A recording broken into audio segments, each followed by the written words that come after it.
Assalamualaikum warahmatullahi wabarakatuh. Perkenalkan, nama saya Stika Putri Nurgenisa, mahasiswa Pendidikan Matematika UIN Syarif Hidayatullah, Jakarta. Pada materi hari ini, kita akan membahas permutasi dan kombinasi.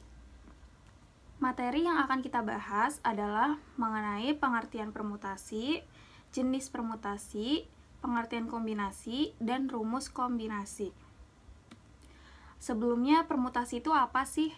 Permutasi adalah banyak cara untuk menyusun n unsur yang berbeda dalam urutan tertentu tanpa ada unsur yang diulang dari unsur-unsur tersebut dengan memperhatikan urutan. Kemudian, jenis-jenis permutasi itu ada dua. Yang pertama, permutasi dengan semua unsur. Rumusnya itu P n, n sama dengan n faktorial. Yang kedua, ada permutasi dengan sebagian unsur. Rumusnya itu P n, k sama dengan n faktorial per n dikurang k difaktorialkan. Kemudian, apa itu kombinasi? Kombinasi adalah banyak cara untuk menyusun n unsur yang berbeda tanpa ada unsur yang diulang dari unsur-unsur tersebut dan tanpa memperhatikan urutan. Rumus kombinasi itu n ck sama dengan n faktorial per k faktorial dikali n dikurang k difaktorialkan. Jadi, sebelum masuk ke latihan soal, apa sih perbedaan antara permutasi dan kombinasi? Permutasi adalah banyak cara untuk menyusun n unsur dengan memperhatikan urutan. Sedangkan kombinasi adalah banyak cara untuk menyusun n unsur tanpa memperhatikan urutan. Jadi terlihat jelas ya perbedaan kombinasi dan permutasi. Kemudian kita masuk ke contoh soal. Contoh soal dengan indikator elaborasi keislaman.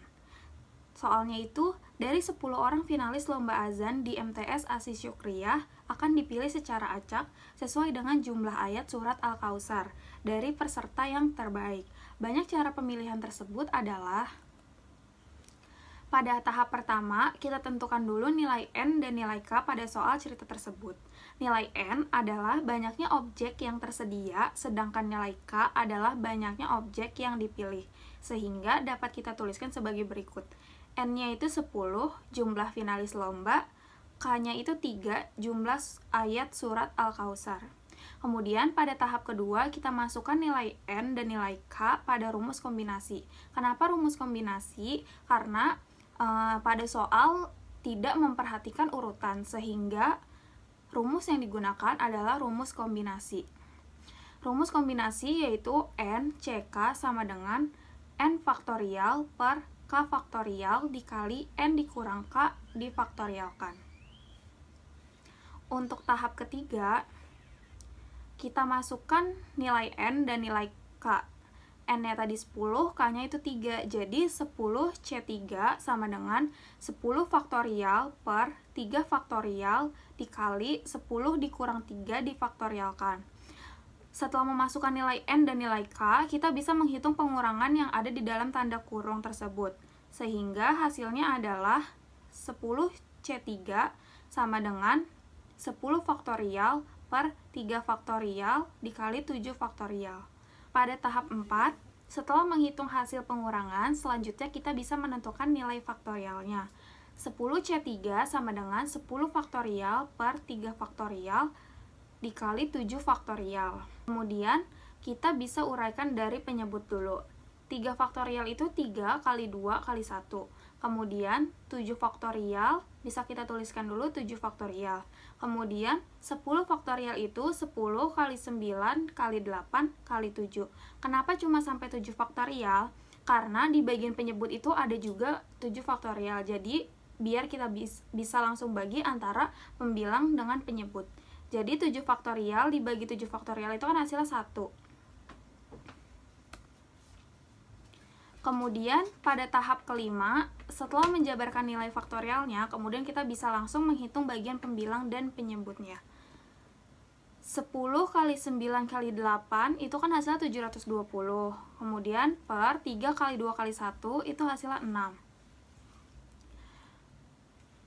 Karena tadi 7 faktorialnya sudah kita bagi ya dan hasilnya 1. Kemudian tahap 6, untuk menentukan nilai akhir, kita bisa menghitung hasil dari pembagian berikut. 720 dibagi 6 itu hasilnya 120. Jadi, didapat jawaban, banyak cara memilih peserta terbaik, ada 120 cara. Penjelasan indikator soal. Kenapa sih soal tadi masuk ke dalam kategori elaborasi? Jadi, elaborasi adalah kemampuan untuk mengembangkan ide atau gagasan secara rinci dan terperinci untuk menyelesaikan suatu masalah. Artinya, peserta didik dituntut untuk mengerjakan soal matematika dengan langkah yang urut dan rinci. Cukup sekian materi hari ini. Bila ada salah kata mohon dimaafkan. Wassalamualaikum warahmatullahi wabarakatuh. Sampai jumpa. Let's go.